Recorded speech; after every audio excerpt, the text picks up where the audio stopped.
მიკა, როგორც ვიცი, კარგად იცი ინგლისური. ამერიკაშიც ცხოვრობდი და ალბათ კარიერულად ბევრ რამეში გამოგადგა.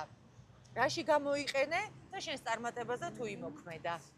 კი, ანუ ინგლისური კარგად ვიცი, თუმცა ჩემი შვილები, რომლებიც გაჩნდნენ ამერიკაში, მაინც მისწორებენ ხოლმე აქცენტს. აქცენტს, ხო?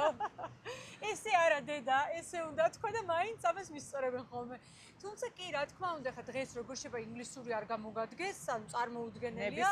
ნებისმიერ პროფესიაში მყოფ ადამიანს სჭირდება, მით უმეტეს თუ როცა გინდა რომ რაღაცა იგივე რისერჩი გააკეთო, ხო, რაღაცა ინფორმაცია მოიძიო, ინგლისურ ენაზე ბევრად მეტი მოიპოვება ეს ინფორმაცია იგივე Google-ში, ვიდრე თქვა ქართულად, სამწუხაროდ, ჯერჯერობით.